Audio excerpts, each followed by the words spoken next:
J'adore cet animé. Il est vraiment, mais vraiment. Alors, mon fils, tu gagnes? Oh mon Dieu! Ah là là, papa, oui, je gagne! Viens fêter avec moi le Pride Month! Cet anime Netflix est génial! Mais regarde-le avec moi, il est trop bien! Regarde-le! Et c'est comme ça que mon daron est devenu pro-avortement. Longue histoire, mais Uran High School Host Club est un anime sur Netflix que personnellement, j'adore. Mais je ne saurais pas vraiment expliquer pourquoi. Est-ce à cause de ces gosses de riches qui adorent se moquer des pauvres, de l'humour, du grotesque, des clichés? En réalité, ça sert juste à me faire passer pour le pote gay auprès des femmes. Je masturbe mon esprit, j'éjacule des idées. Les abonnements OnlyFans sont trop nombreux, il y a des intrus parmi nous. Personnellement, Uran High School Host Club n'est pas l'animé que je dirais directement avoir vu en soirée. C'est pas très viril, Yorin. Moi, je préfère les bad boys. Les gars qui regardent Ken le survivant et qui me ken en même temps. Non, mais je suis lucide, hein. Et cet animé qui commence par des couleurs si brillantes et chatoyantes commence aussi par une histoire triste. Haruhi Fujioka est une fille seule, sa mère est morte, son père s'est transformé en Brigitte Macron, et elle est généralement seule. Elle a été acceptée dans cette école de gosses de riches uniquement grâce à sa bourse, et elle se retrouve maintenant éloignée de tout et de tout le monde. Personne ne sait même que c'est une fille ici. Et puis, les élèves ici ne se préoccupent que de s'amuser pendant que elle étudie pour rendre sa mère défunte et son père fier d'elle. Et juste quand elle commençait à s'habituer à cette vie un peu morose, dans cette prison dorée, elle va basculer.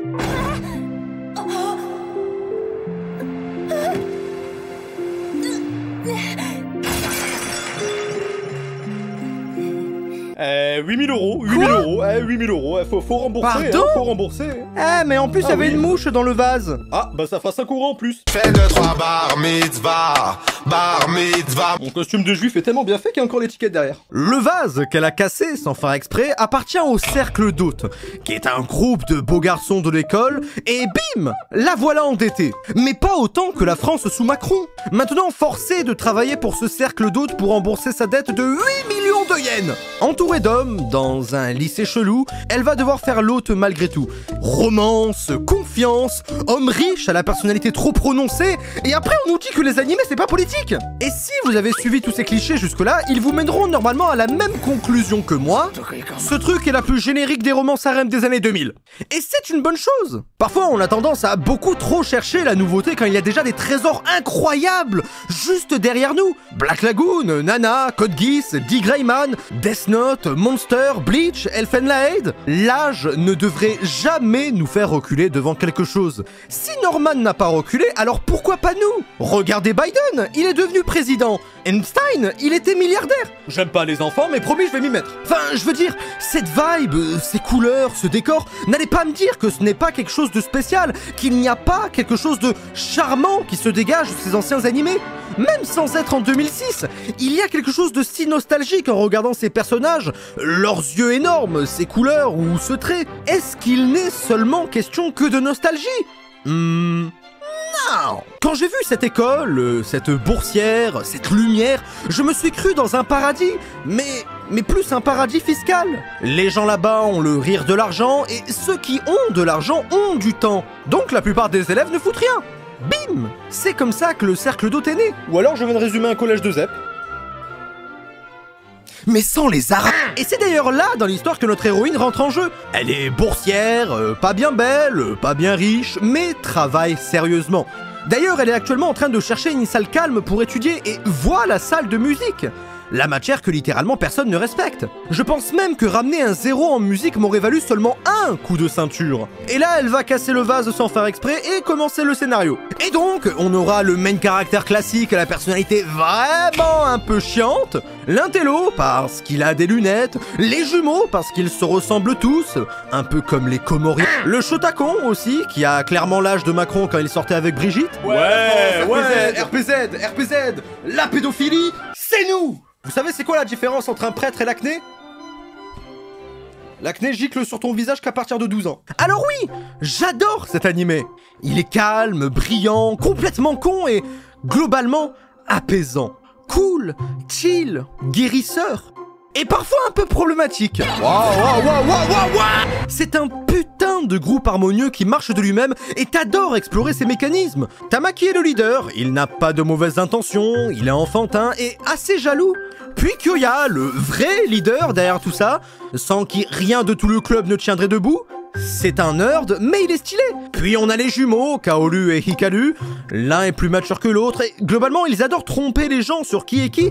Ils ont toujours été seuls et c'est pour ça qu'ils ont du mal à accepter les nouveaux. Puis il y a cet enfant, dans l'épisode je sais plus combien, qui ne supporte pas le noir, alors que son frère est littéralement un gothique. Moi aussi je ne supporte pas le noir. T'as les élèves du lycée Robelia, globalement des fémènes.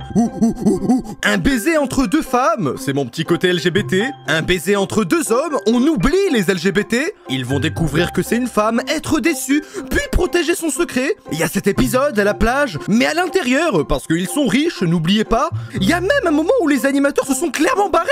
Et puis t'as le Shotakon et tu regrettes peut-être d'avoir commencé l'animé. Bah c'est vrai, c'est bizarre quoi. Un petit look à l'âge des personnages. Ah, un petit look aux yeux des personnages. Aussi gros que moi. Non, le vrai seul truc qui est bien là-dedans, c'est que le personnage principal se fait passer pour un gars alors que c'est une meuf.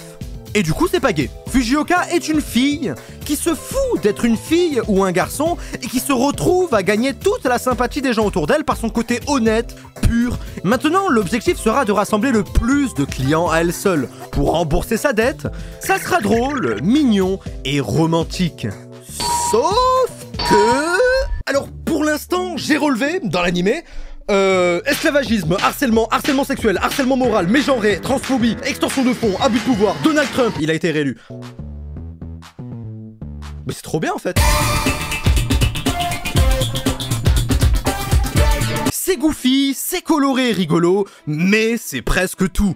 Tous les épisodes consistent à montrer que Haruhi est pauvre, que Tamaki et les autres sont riches, et que, oh, peut-être que lui est amoureux d'elle, et peut-être que lui aussi est amoureux d'elle, lui aussi, et lui, et en fait, tout le monde est putain d'amoureux d'elle. Mais attendez, ça ne veut pas dire que ce n'est pas bien. Quand ils testent comme des aliens le café instantané de prolétaires, ça m'a fait rire, alors que je suis en HLM. Quand ils vont faire les courses pour la première fois comme des pauvres, ça m'a fait rire, alors que je suis le programme d'Alexis Chen. Globalement, il y a un truc dans ce genre d'animé qui fait que tu sais dès le début si tu vas aimer ou pas. C'est pas le genre d'animé que tu regardes d'une traite, par exemple. Moi, ça m'a bien pris 2-3 mois avant de le finir, il y a que 26 épisodes. Avant, je regardais 2 animés par jour. Putain. Le mec qui a fait une liste sur Sens Critique des animés abordés en vidéo va sûrement pas comprendre qu'on passe de Vigilante à ça. Pas la peine de me regarder comme Karine Le Marchand. T'es gay, toi. Alors, je ne sais pas comment expliquer ça sans paraître un peu ridicule, mais Uline High School Host Club est un anime qui, globalement, fait du bien. Ça fait de petites économies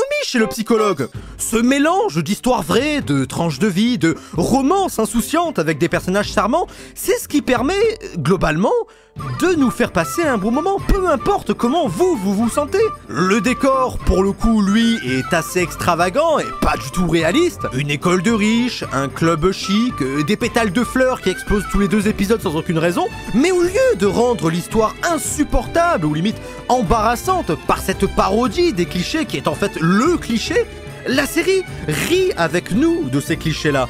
Elle sait qu'elle est dans le cliché, et nous, à côté, on s'y attache à ces personnages. Ils sont ridicules, caricaturaux, complètement clichés, mais on finit d'une manière ou d'une autre par les apprécier. Ils ont tous leur petit arc narratif, leur petit moment d'émotion à eux, et... globalement, ça les rend assez réels. Il y a cette fois avec Kyoya au centre commercial où elle montre qu'il n'est pas si mystérieux que ça, il n'est pas le Dark Sasuke qu'il veut être. Ces fois où Tamaki arrive à être sérieux quand on parle de sa mère ou des problèmes qu'il cause aux autres. Même s'ils sont caricaturaux, même s'ils sont des caricatures assumées, il n'en reste pas moins des personnes qui savent agir et réagir comme un être humain normal parce qu'ils sont globalement bien écrits. Et ça fait plaisir d'entrevoir ce genre de moment, même si ce n'est que pour quelques minutes. Ça te remet sur les rails d'une histoire qui était pourtant très fragmentée. Et ça relance assez ton intérêt pour te faire lancer le prochain épisode. putain de merde, y'a quelqu'un qui a Cook dans l'équipe là. Et puis, le personnage principal, Haruhi, est vraiment difficile à ne pas aimer. Elle est directe, imperturbable face à toutes les absurdités qui l'entourent, et Dieu sait qu'elles sont beaucoup. Elle sait remettre les choses en place, remettre les pieds sur terre, sans pour autant casser le délire ou être ennuyeuse. Sa façon d'interagir avec les autres est authentique, pas liée à sa condition, ni ses limites. Alors attention, la série n'est pas parfaite. L'animation paraît parfois un peu datée, c'est vrai que le format carré à ce moment-là, c'est pas super net, c'est pas super méga animé non plus. On parle quand même d'un tranche de vie, pas d'un anime d'action. Certaines blagues sont parfois un peu cheloues ou ratées. C'est les années 2000 quoi. Mais honnêtement, qu'est-ce qu'on en a à foutre? Y a que les fans de Solo Leveling qui sont là pour l'animation. Nous, on est là parce qu'elle a un cœur. Les personnages ont un cœur. Ils peuvent être parfois loufoques et assez sincères. Et n'importe qui se sent déprimé pourra un minimum apercevoir leur bonheur. Ils sont bizarres, imparfaits, doux et personne ne les juge pour ça. Et ça fait plaisir. En bref, Ouline High School Host Club est un bon ancien animé. Pas si ancien que ça, en tout cas pas assez pour faire fuir les fans d'animé de nos jours. Je dirais de l'expérience d'abord que ça fait rire, ensuite ça peut faire pleurer, et puis ça nous rend heureux. Comme une bonne petite romance. Ou une bonne petite branlette.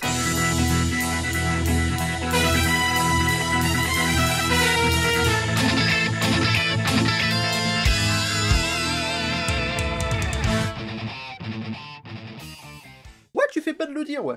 Ouais, tu fais bien de le dire, ouais. Ouais, tu fais bien de préciser.